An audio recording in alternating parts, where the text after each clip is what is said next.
Commander Taeho Kim stood in the control room of Aegis Watch, staring at the massive screen that showed empty space beyond the galaxy's edge. The monitoring station had been his home for 3 years, watching for threats that might come from the dark void between galaxies. Most days brought nothing but cosmic radiation readings and the occasional asteroid. Today was different. The communication array started beeping with an intensity he had never heard before.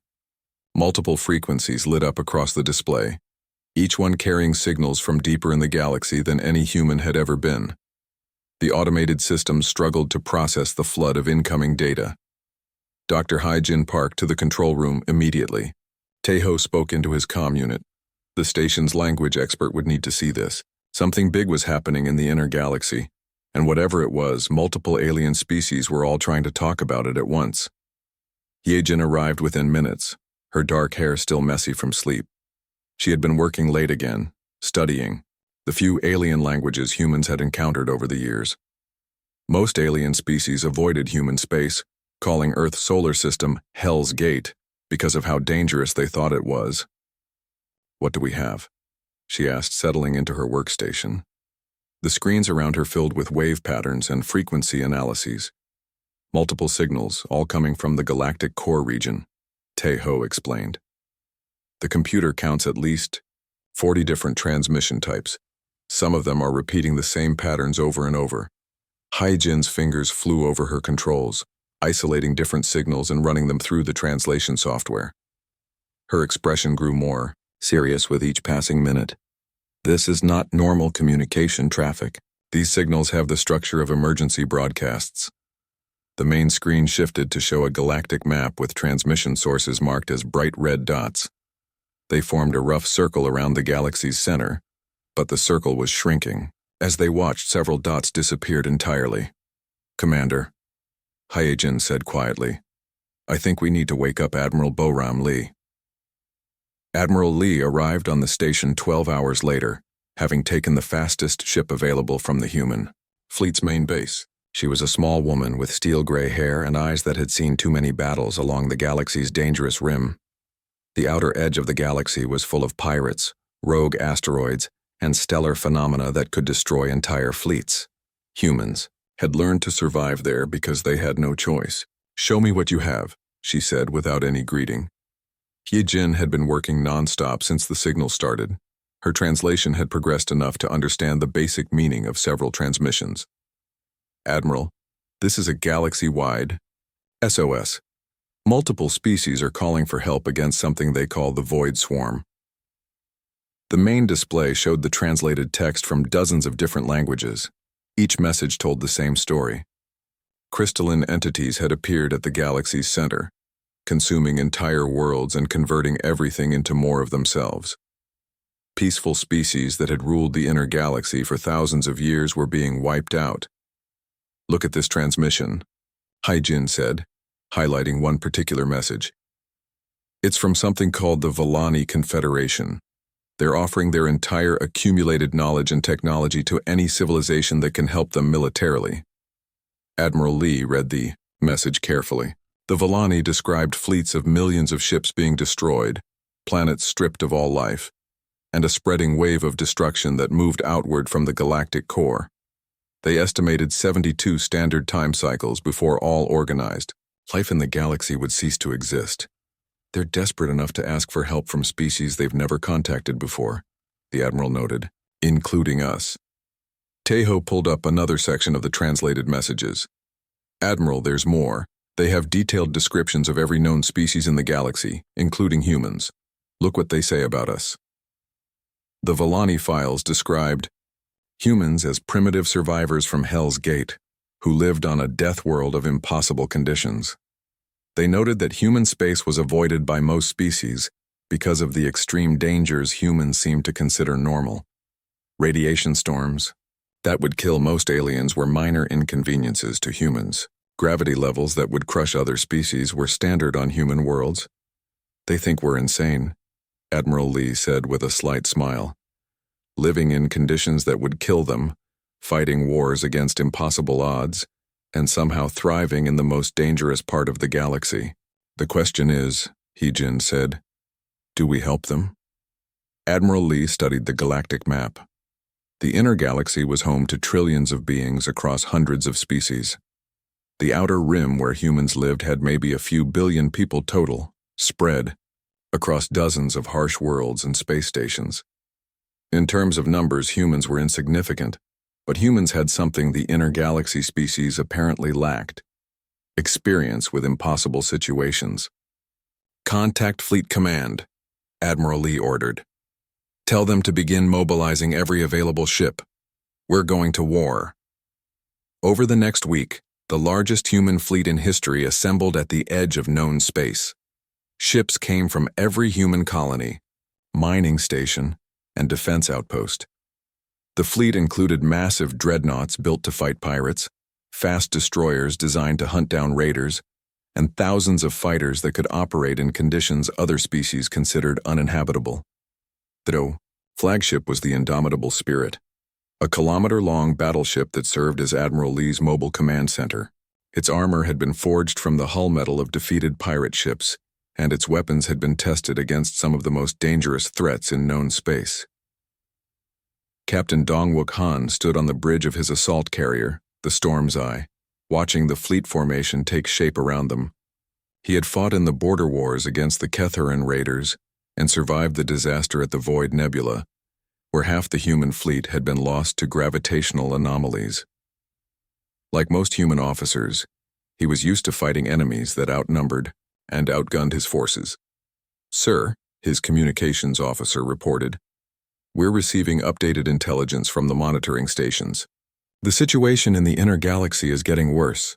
The latest reports showed the Void Swarm advancing on multiple fronts. Entire star systems were going dark, and refugee ships were fleeing toward the galaxy's edge. Some of the most advanced civilizations in known space were collapsing within days of first contact with the swarm." Admiral Lee's voice came over the fleet communication system. "All ships, prepare for hyperspace jump. We're heading to coordinates provided by the Villani Confederation. Our destination is a border world called Keth Mira, currently under attack by swarm forces." Dr. So-Young Kim, the fleet's head of xenobiology, reviewed what little information they had about the Void Swarm. The creatures seemed to exist partially outside normal space, making them difficult to target with conventional weapons. They absorbed matter and energy, growing stronger with each world they consumed. Most importantly, they appeared to be a collective intelligence, learning and adapting from every encounter. "This is not going to be a normal battle," she warned Admiral Lee during their final strategy meeting. "These entities adapt to whatever attacks them. Every weapon we use successfully once might not work a second time." "Then we'll have to be creative," Admiral Lee replied. "Fortunately, humans are very good at that." The fleet made its final preparations. Weapons were charged, armor was sealed, and every human aboard prepared for what might be the most important battle in galactic history. They were heading into a war zone where entire civilizations had already fallen, facing an enemy that had defeated every force sent against it. But humans had one advantage the other species lacked. They came from a world where survival meant adapting to impossible conditions, where every day brought new threats, and where the concept of giving up simply did not exist. "All ships report ready," Captain Han announced. Admiral Lee nodded. "Begin. Hyperspace jump. Let's go show the galaxy what Deathworlders can do." The human fleet disappeared into hyperspace, carrying with them the hopes of countless species and the determination of a race that had never learned how to surrender. Behind them, the monitoring stations continued to receive desperate messages from across the galaxy. Ahead of them lay the unknown, an enemy unlike anything they had ever faced, and the chance to prove that sometimes the galaxy's most dangerous inhabitants are exactly what it needs most. The human fleet dropped out of hyperspace at the edge of the Kethmira system to find a battle already in progress. The beautiful crystal cities on the planet's surface were half consumed by writhing masses of dark, crystalline structures that seemed to shift in and out of reality. Above the world, elegant alien ships fired streams of bright energy at creatures that looked like living geometric nightmares.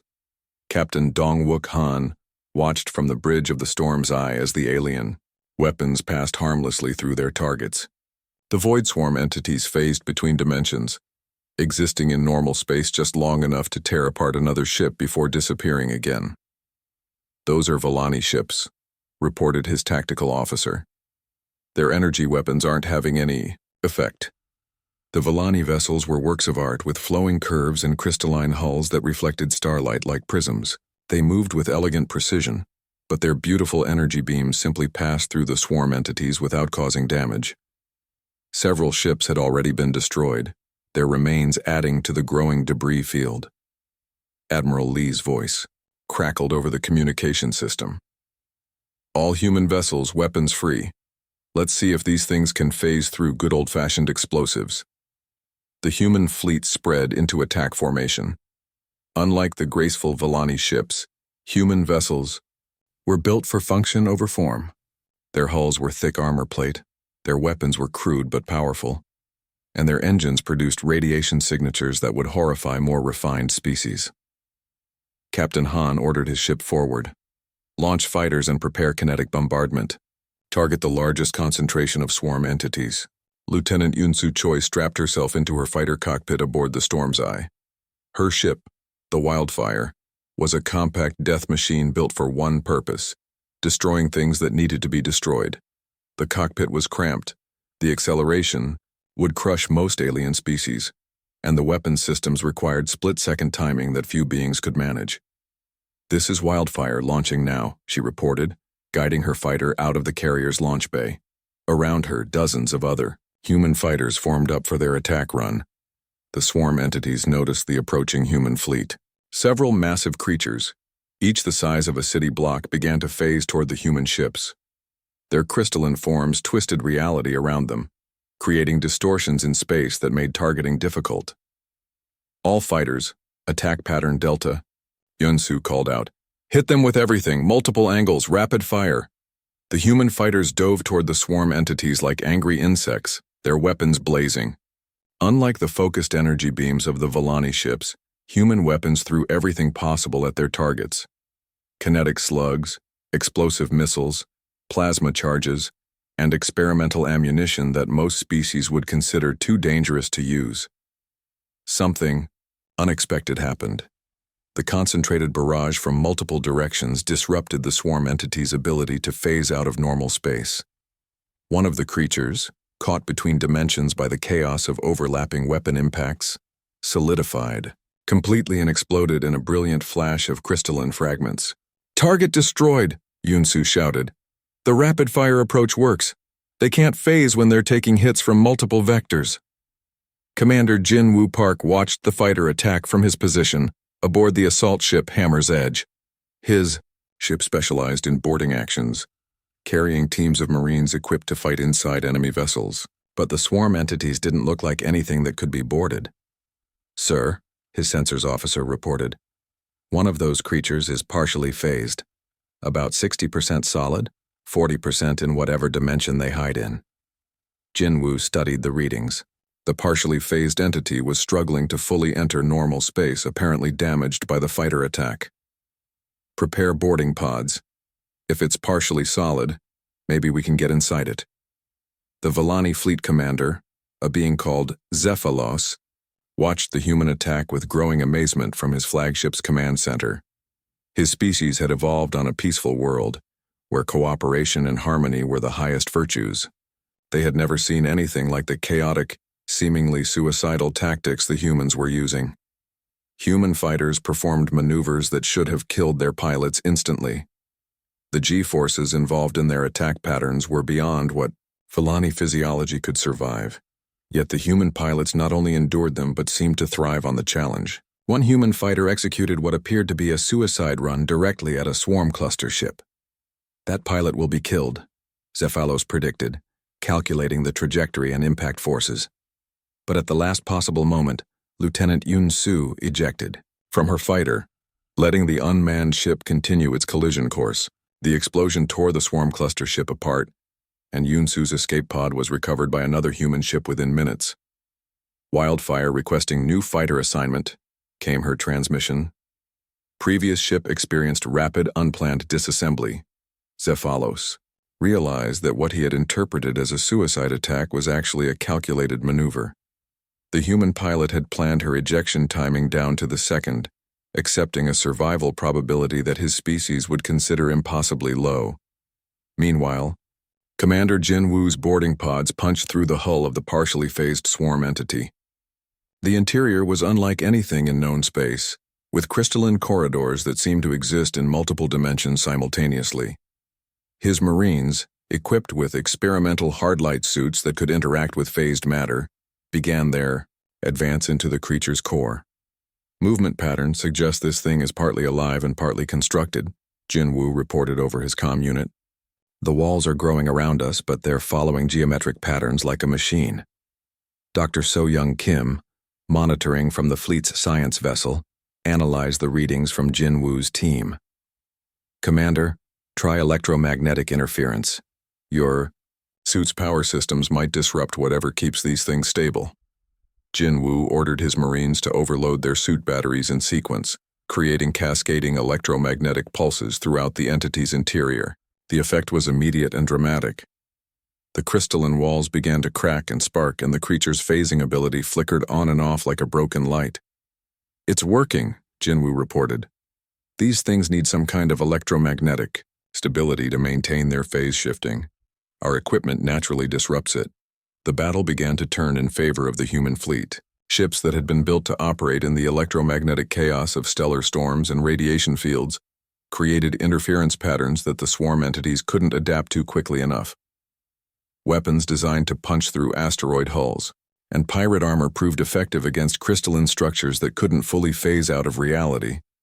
Captain Han coordinated the assault from the Storm's Eyes bridge. "All ships, concentrate fire on the largest entities. Keep them from fully phasing by maintaining continuous bombardment." The Villani ships, observing human tactics, began to modify their approach. Instead of precise energy beams, they started firing rapid bursts and multiple targeting patterns. It wasn't as effective as the human weapons, but it was better than their previous results. Dr. So-Young Kim analyzed the swarm fragments that Jin Woo's team had recovered from their boarding action. Under microscopic examination, the crystalline structures showed signs of incredible complexity. Each fragment contained what appeared to be information storage systems, processing networks, and growth matrices. "Admiral," she reported to Lee, "these aren't just predators. They're a collective intelligence that learns from every encounter. Every weapon we use successfully, every tactic that works, they're recording and analyzing it." Admiral Lee studied the tactical display as the human fleet continued to push back the swarm entities. "How fast do they adapt?"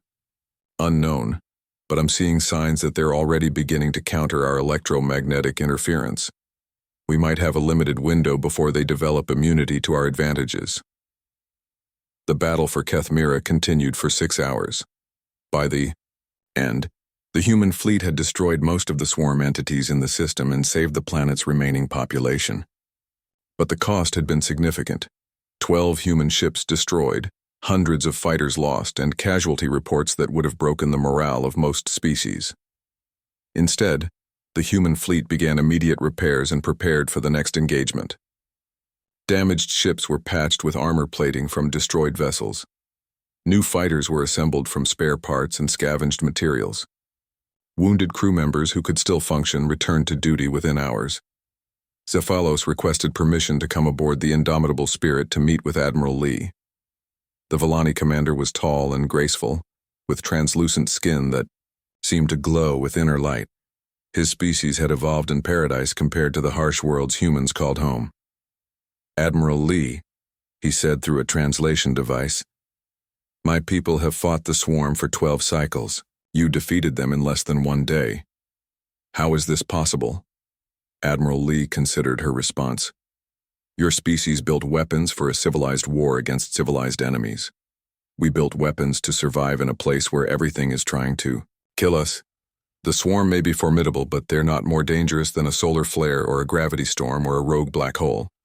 "But your casualties," Zephalos said. "How do your people maintain morale when so many die?" The combined human and alien fleet arrived at the nexus of stars to find the most terrifying sight any of them had ever witnessed. The massive stellar array that powered half the inner galaxy was under siege by swarm entities the size of moons. Crystalline structures wrapped around entire stars, slowly draining their energy while converting the matter into more swarm creatures. Admiral Boram Lee stood on the bridge of the Indomitable Spirit, studying the tactical display. The enemy force was beyond anything they had encountered before. Millions of swarm entities moved in perfect coordination, their collective intelligence directing the assault on the galaxy's most vital resource. "If we lose the Nexus," reported Commander Tae-Min Park from his position at the Strategic Analysis Station, 47 star systems will lose power within days. That's over 2 trillion beings. The swarm had learned from their previous encounters with human forces. The entities now moved in tight formations that reduced the effectiveness of multi-vector attacks. They had developed new phasing patterns that made electromagnetic interference less disruptive. Most alarming of all, they had begun to incorporate captured technology from defeated fleets. "Admiral," called Captain Dong-Wook Han from the storms. We're detecting swarm entities with energy weapons similar to Volani designs. They're adapting our allies' technology." Admiral Lee activated the fleet-wide communication system. "All ships, this is Admiral Lee. We are implementing protocol. Ragnarok. Every ship, every crew member, every weapon system is to be considered expendable in defense of the Nexus. We do not retreat. We do not surrender. We fight until the enemy is destroyed or we are." Protocol Ragnarok was the most extreme combat doctrine in human military history. It assumed that every engagement might be the last battle humanity would ever fight, and that any sacrifice was acceptable to ensure victory. Other species considered it insanity. Humans called it Tuesday. Captain Ma Young-song received her orders aboard the destroyer Relentless. Her ship had taken severe damage in the previous battle, with hull breaches sealed by emergency patches and one engine operating at half power. Under normal circumstances, the ship would have been sent for repairs. Under Protocol Ragnarok, it was another weapon to be used against the enemy. "Helm, plot a hyperspace jump directly into the largest swarm cluster," she ordered. Her crew looked at her with expressions that mixed fear and determination.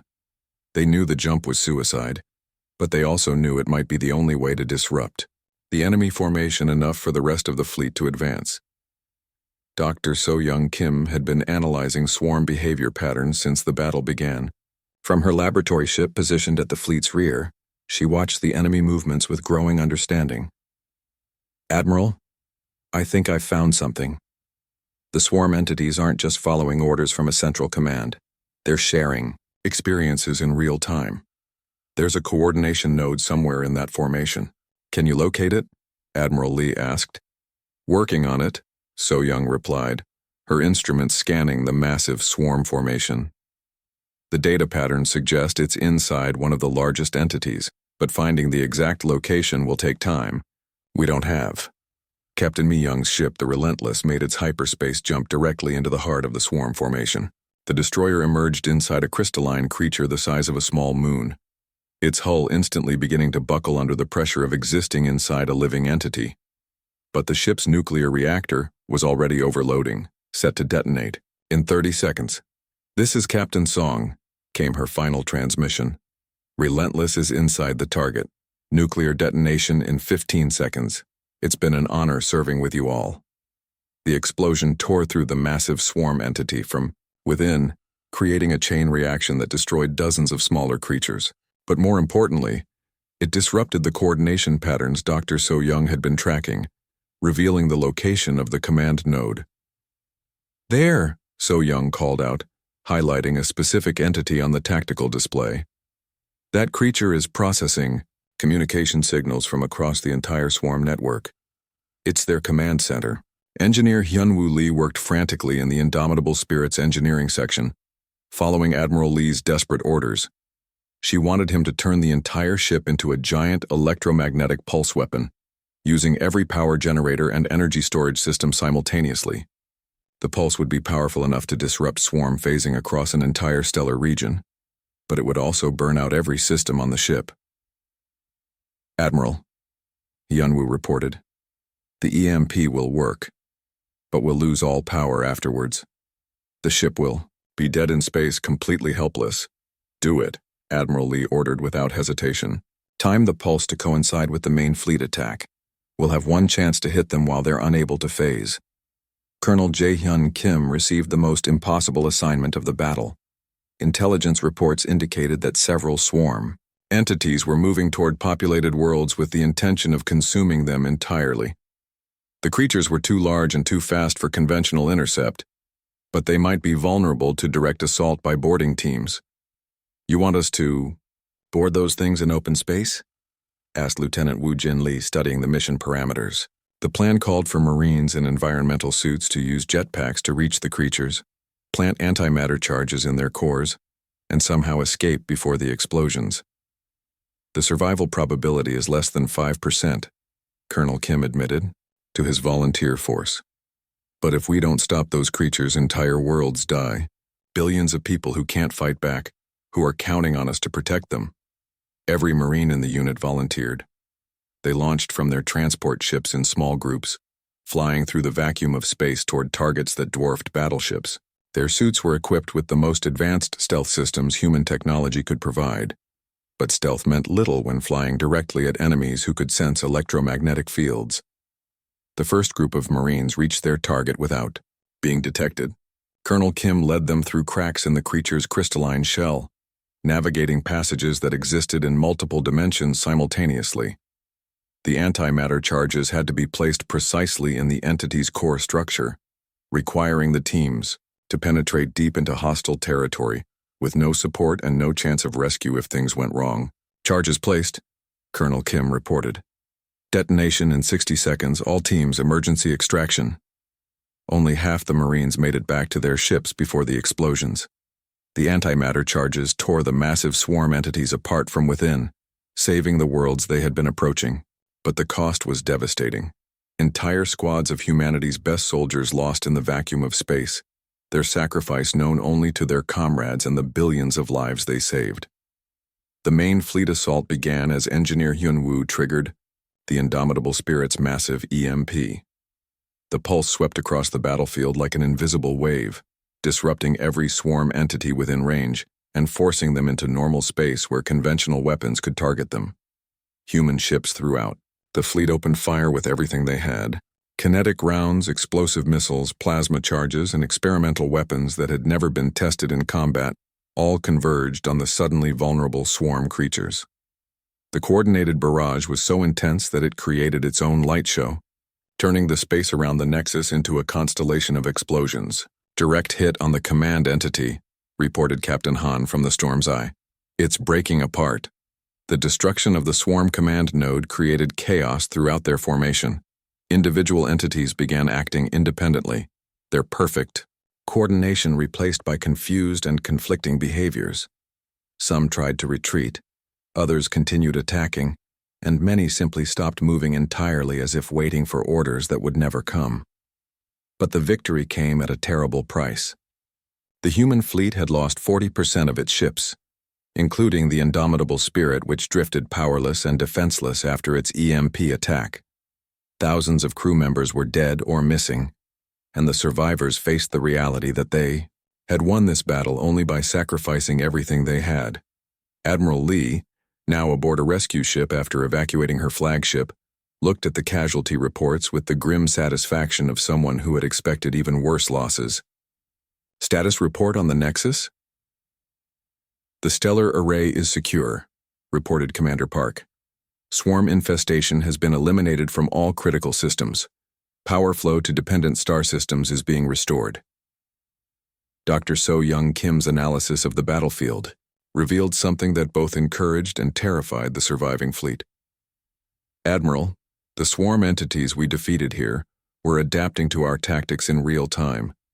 By the end of the battle, they had developed partial immunity to our electromagnetic interference and were beginning to counter our multi-vector attack patterns. But we stopped them, Admiral Lee pointed out. This time, So-Young replied, but there are more swarm forces deeper in the galaxy, and they'll have learned from this defeat. The next battle will be even harder. The surviving alien ships in the fleet had watched the human tactics with a mixture of horror and admiration. Captain Zephylos of the Villani forces had seen his own people begin to adopt human fighting. The war against the Void Swarm had been raging for 8 months when Commander Taman Park encountered something that broke his heart and nearly shattered his resolve. The swarm had evolved beyond simple crystalline entities. Now they created hybrid constructs using the bodies and minds of fallen civilizations, turning the dead into weapons against the living.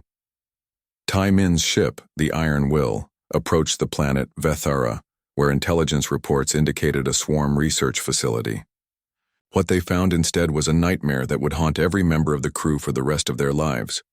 The swarm entities had taken the bodies of fallen Villani warriors and converted them into something that was no longer alive but was not quite dead either. "Sir," his tactical officer reported with a trembling voice, "those are definitely Villani life signs, but they're wrong somehow. The readings show biological activity, but no neural patterns consistent with consciousness. The hybrid constructs moved with Villani grace but swarm coordination. They retained enough of their original appearance to be recognizable, but their crystalline modifications made them into perfect killing machines. Most disturbing of all, they seemed to remember fragments of their former lives, calling out names of loved ones and speaking in languages they had known before their conversion." "Open fire," Taman ordered, though the words felt like poison in his mouth. These had been people once, beings with families and dreams and hopes for the future. Now they were weapons in the hands of humanity's enemies, and the only mercy he could offer them was a quick death. His crew hesitated for precious seconds, their training warring with their humanity. These constructs looked too much like the allies they had been fighting alongside, too much like the people they were trying to save. But hesitation in combat meant death, and Taman's people were professionals. "Fire," he repeated, and this time his weapons officer complied. Dr. Hyjin Park had been analyzing swarm communications intercepts for weeks, trying to understand how their collective intelligence functioned. What she discovered in the ruins of ancient libraries on consumed worlds painted a picture that was both tragic and terrifying. The swarm had not always been the galaxy's greatest threat. "Admiral," she reported to Lee during one of their regular briefings, "I've found records from civilizations that existed millions of years ago.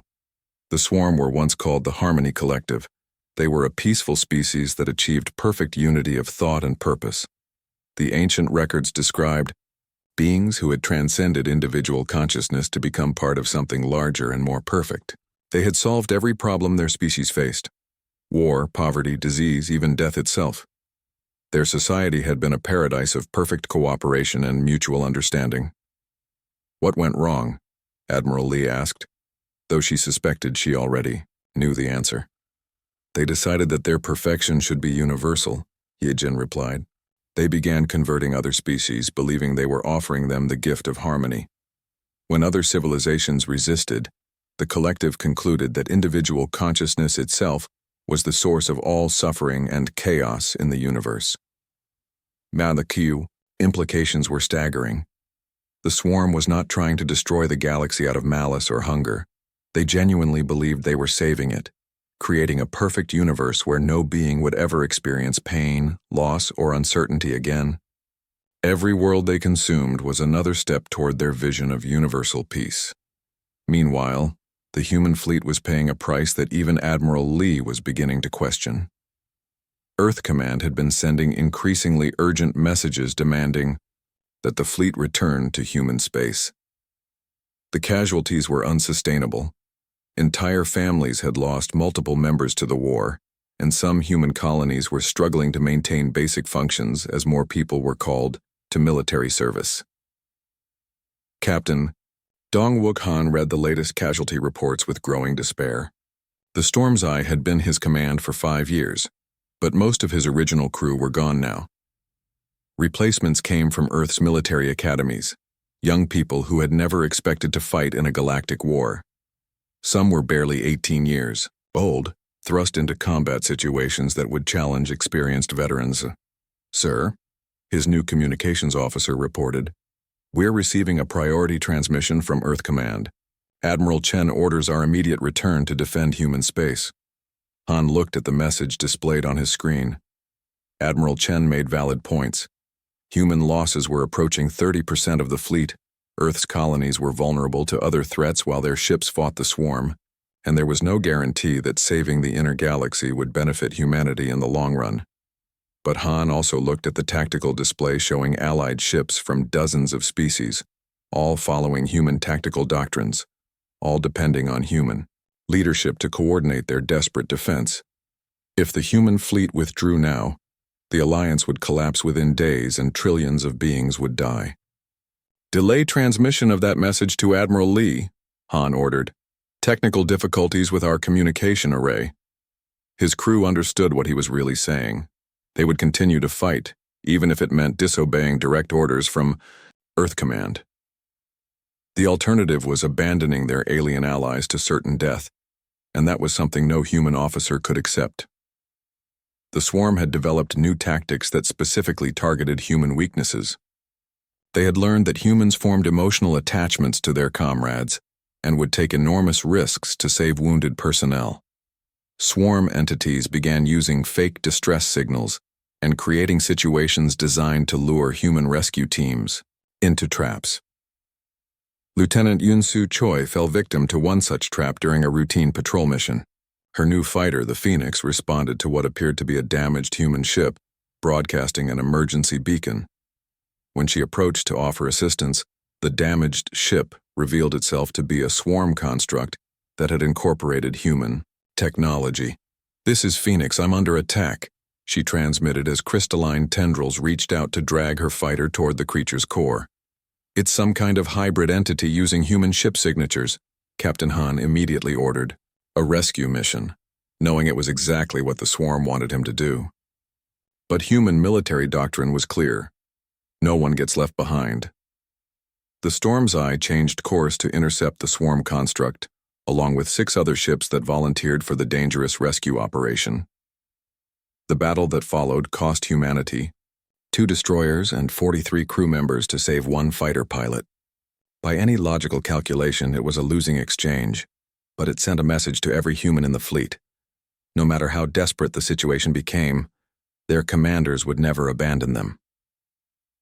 Dr. So-Young Kim made a breakthrough that changed everyone's understanding of the war they were fighting. While analyzing swarm biological samples, she discovered that the creatures retained genetic memories from every species they had ever converted. Deep within their crystalline structure were the preserved experiences and knowledge of billions of beings spanning millions of years. "They're not just consuming these civilizations," she explained to Admiral Lee. "They're preserving them in a twisted way. Every being that gets converted becomes part of their collective memory, but without individual consciousness or free will." The discovery raised disturbing questions about the nature of the enemy they were fighting. Were the swarm entities evil, or were they the products of a well-intentioned philosophy taken to its logical extreme? Did it matter whether their motives were good if the result was the same? Admiral Lee found herself facing the hardest decision of her career when Earth Command sent a final ultimatum: return the fleet to human space immediately, or be declared in violation of direct orders and stripped of command. The message came with authentication codes that proved it was genuine and carried the full authority of Earth's government. "Admiral," her aide reported, "there's also a personal message from your daughter. She's been accepted into the Naval Academy and wants to join the fleet when she graduates." Lee read her daughter's message with a mixture of pride and terror. Another generation of humans was preparing to continue the fight, accepting the possibility of death in defense of species they had never met and worlds they would never see. It was both inspiring and heartbreaking. "Draft a response to Earth Command," Lee ordered. "Tell them that the human fleet will continue its mission until the swarm threat is eliminated, or until no human ships remain capable of fighting. They can relieve me of command if they choose, but they cannot relieve us of our duty to defend innocent life." The message she sent to her daughter was shorter and more personal. "Make us proud, but remember that courage is not the absence of fear. It's doing what's right even when you're terrified. The galaxy needs people like you." Throughout the fleet, similar decisions were being made. Families on Earth received messages from sons and daughters who might never return home. Young couples said goodbye over subspace communicators, not knowing if they would ever see each other again. Children grew up hearing stories about parents who fought impossible battles against unimaginable enemies. But something remarkable was happening among the alien species in the Alliance. They were adopting more than just human tactics. They were beginning to understand human values, the willingness to sacrifice for strangers, the refusal to abandon allies in danger. The combined fleet emerged from hyperspace at the edge of the galactic core to witness a sight that defied comprehension. The swarm's origin construct was larger than most star systems, a crystalline structure that wrapped around the galaxy's central black hole like a mechanical shell. Millions of swarm entities moved in perfect formation around it, creating geometric patterns that hurt to look at directly. Admiral Bo-Ram Lee stood on the bridge of the Unbroken Dawn, studying sensor readings that showed the true scale of their enemy. The construct was not just a fortress or a shipyard. It was a machine designed to crystallize the entire galaxy, turning every star system into a perfect geometric structure, free from the chaos of life. Time to completion? She asked her science officer. At current rate of expansion, approximately 72 hours until the crystallization field reaches the outer rim, came the reply. Once it begins, the process will be irreversible. Every world, every star, every living being will be converted into part of their perfect order. Dr. So-Young Kim had spent the journey analyzing everything they knew about swarm technology and biology. Her conclusions were both hopeful and terrifying. Admiral, I believe I understand what they're trying to accomplish. They want to eliminate uncertainty itself from the universe. No more random events, no more unpredictable choices, no more suffering caused by chaos. And no more life as we understand it, Admiral Lee replied. Exactly. But that might also be their weakness. The swarm has spent millions of years perfecting their ability to predict and counter every possible threat. They've never encountered anything like human unpredictability sustained at this scale. The fleet's final strategy meeting included commanders from dozens of species, all of them veterans of the long war against the swarm. They had learned to think like humans, accepting impossible odds, planning for desperate measures, and refusing to consider surrender as an option. Captain Zephalos presented the tactical analysis. Direct assault is impossible. Their defenses could destroy our entire fleet before we reach the construct. Stealth approach is equally impossible given the number of sensor entities surrounding the target. Then we use Project Phoenix, Admiral Lee announced, causing a moment of stunned silence throughout the meeting. Project Phoenix was humanity's final contingency plan, developed in absolute secrecy during the early months of the war. If the swarm could not be defeated conventionally, the human fleet would collapse the galactic core's black hole, triggering a controlled supernova that would destroy both the swarm and everything within 1,000 light-years of the galactic center. Admiral, protested Commander Taman Park, Phoenix will kill more beings than the swarm would. Entire civilizations in the inner systems would be wiped out. But the outer rim would survive, Admiral Lee replied. And sometimes survival requires impossible choices. That's the lesson our species learned on Earth, and it's the lesson we're teaching the galaxy.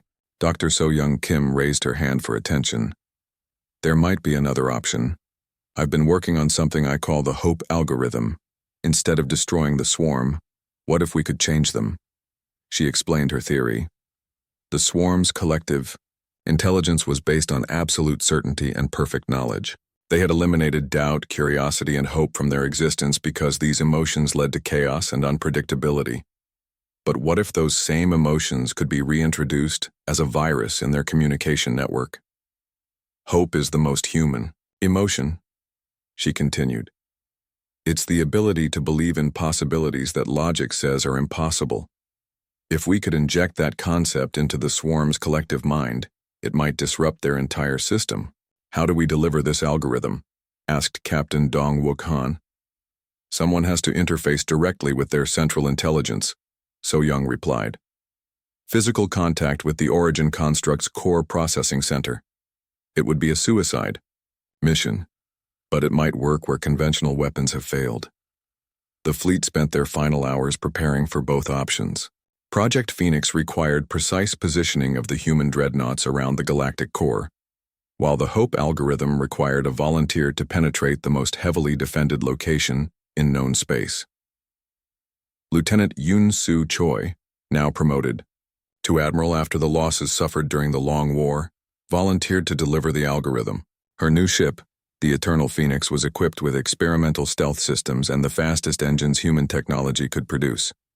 "I've run the calculations," she told Admiral Lee privately. "The survival probability is essentially 0, but the mission success rate is about 40%. Those are better odds than we usually get." The final battle began with the largest military engagement in galactic history. Every ship in the Alliance fleet attacked simultaneously, creating a chaos of explosions and energy beams that confused even the swarm's perfect coordination systems. Human fighters performed impossible maneuvers while alien cruisers provided covering fire, and Volani energy weapons disrupted swarm phasing patterns. Commander Jinwoo Park led a massive boarding action against one of the construct's outer structures, drawing swarm defenders away from the central core. His Marines fought through crystalline corridors that constantly shifted and reformed, using electromagnetic interference and pure human stubbornness to advance against impossible odds. "This is Boarding Team Alpha," Jinwoo reported. "We're taking heavy casualties, but we're keeping them busy. Admiral Choi should have a clear path to the core." Admiral Choi's ship penetrated the construct's outer defenses using a combination of stealth technology and what she privately called flying like a maniac. The Eternal Phoenix twisted and dove through the geometric patterns of defending entities, its pilot using reflexes honed by years of combat against impossible enemies. "This is Eternal Phoenix approaching target," she transmitted. "Beginning. Final approach to core interface. It's been an honor serving with all of you." The construct's core was a chamber that existed in multiple dimensions simultaneously, filled with processing systems that contained the accumulated knowledge and memories of millions of species. At its center was the original swarm intelligence, the first being to achieve perfect harmony, and the architect of their campaign to impose order on the galaxy. Admiral Choi ejected from her ship and used her suit's maneuvering thrusters to reach the central intelligence. The chamber around her was filled with the voices of every being the swarm had ever converted, their individual consciousness preserved, but subsumed into the collective whole. "I can hear them," she reported over her comm system. "Millions of voices, all of them perfectly harmonious, all of them without hope or doubt or individual dreams." She reached the interface point and began uploading Dr. So-Young Kim's HOPE algorithm directly into the swarm's central processing systems. The effect was immediate and catastrophic to their perfect order. For the first time in millions of years, the collective intelligence experienced uncertainty. The algorithm introduced concepts that the swarm had eliminated from their existence: the possibility of being wrong, the value of individual choice, the beauty of unpredictable outcomes. Most importantly, it gave them hope that there might be alternatives to their vision of universal perfection. Throughout the construct, swarm entities began to malfunction as their programming struggled to process contradictory emotions. Some stopped fighting entirely, overwhelmed by new sensations they had no framework to understand. Others began to question the mission they had followed without doubt for millennia. "The algorithm is working," Dr. So-Young Kim reported from the fleet's command ship. "Their coordination patterns are breaking down. They're experiencing individual consciousness for the first time since their original transformation."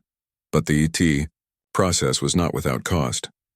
Admiral Choi's exposure to the Central Intelligence's raw processing power was killing her, her neural patterns being slowly absorbed into the collective system. Yet instead of fighting the process, she embraced it, using her connection to guide the HOPE algorithm deeper into the swarm's core programming. "Tell my family," she transmitted with her final conscious words, "that I found something beautiful here. They weren't evil. They were just afraid of chaos, afraid of the pain that comes with individual choice. But they're learning. They're remembering what it means to hope." The transformation that followed was beyond anything the Alliance fleet had expected. Instead of being destroyed, the swarm entities began to change. Their crystalline structures softened and became more organic, Their perfect geometric formations broke apart as individual entities began to make their own decisions. Most remarkably, the converted beings from consumed civilizations began to separate from the collective whole.